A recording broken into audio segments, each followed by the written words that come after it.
महाराष्ट्र की भूमि पर बीते 50 वर्षों में जिसने राष्ट्रवाद की ज्वाला जाने कितने दिलों में जलाई, ऐसी बुलंद आवाज आज पंचतत्व में विलीन हो गई।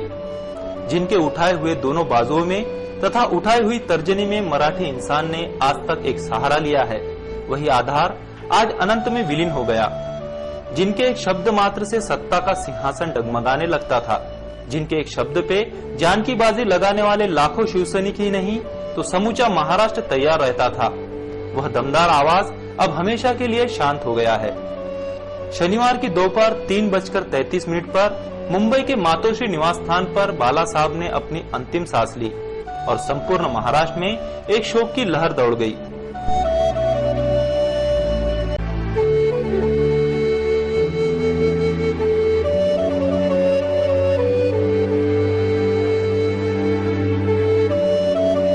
बाला साहेब केशव ठाकरे, जिन्होंने 50 के दशक में अंग्रेजी दैनिक मुंबई फ्री प्रेस में व्यंग्य चित्रकार के रूप में अपने करियर की शुरुआत की। व्यंग्य चित्रों के माध्यम से अपने ज्वलंत विचार लोगों तक पहुंचाने लगे।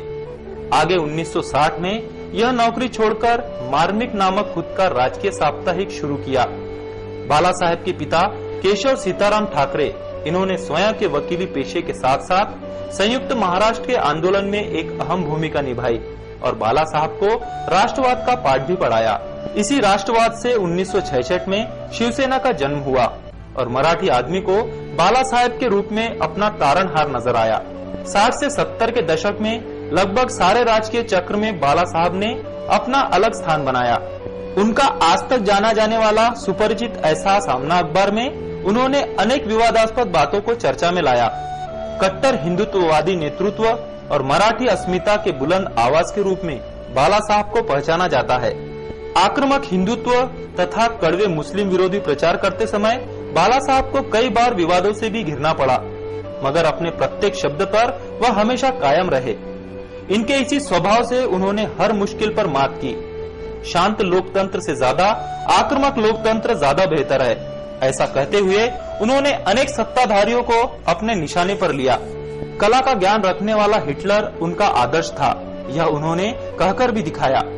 शायद इसीलिए आज भी कला, क्रीड़ा, समाज सेवा ऐसे कई क्षेत्रों के दिग्गजों से वह अछूते नहीं रहे हैं।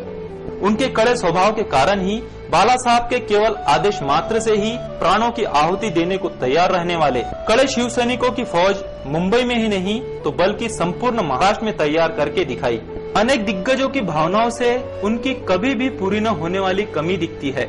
ऐसे अटल व्यक्तिमत्व के धनी की जीवन संगिनी बनने वाली मीनाताई और उनके ज्येष्ठ पुत्र का जब अचानक 1996 में जब उनकी मृत्यु हुई, तब मानसिक तौर पर भावुक हुए बाला साहब भी महाराष्ट्र ने देखे। भतीजे राज ठाकरे ने शिवसेना से अलग होकर स्वयं का पक्ष स्थापन करने के बाद उन्होंने अपनी वेदना छुपाई, मगर राज ठाकरे से दूर होने का दुख अनेकों बार उनके वाणी से देखने को मिला।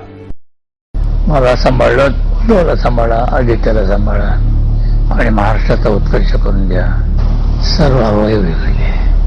आता फक्त बस पडून असतो, चिंतन मनात कधी असतो।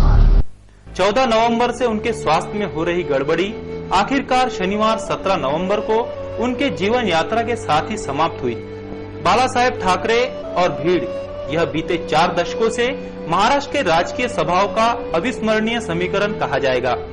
अनेकों सभाएं तथा सम्मेलनों में उन्हें अपने ज्वलंत विचार के मोती बरसाए और उसी में से हर एक शिवसैनिक एवं महाराष्ट्र का निर्माण हुआ। गर्व से कहो हम हिंदू हैं, ऐसी गगनभेदी गर्जना करने वाले बाला साहेब ठाकरे शिव सैनिकों को अपनी सच्ची दौलत मानते थे। शिव सैनिक ही मेरी सच्ची ऊर्जा और चेतना है, ऐसा कहकर सामान्य शिव सैनिकों के हृदय में घर करने वाले इस असामान्य नेता ने अपने अंतिम सभा में ही इसका पुनरुच्चार किया, मेरा हृदय तुम्हारे ही पास है। ऐसा कहकर बाला साहब ने असंख्य मराठी मनुष्यों का हृदय अपने कब्जे में किया। इसी कारण ही हिंदू हृदय सम्राट बाला साहेब ठाकरे का स्थान हर मराठी मनुष्य के हृदय में सदा ही कायम रहेगा। सिटी विजन परिवार की ओर से बाला साहेब को भावपूर्ण श्रद्धांजलि।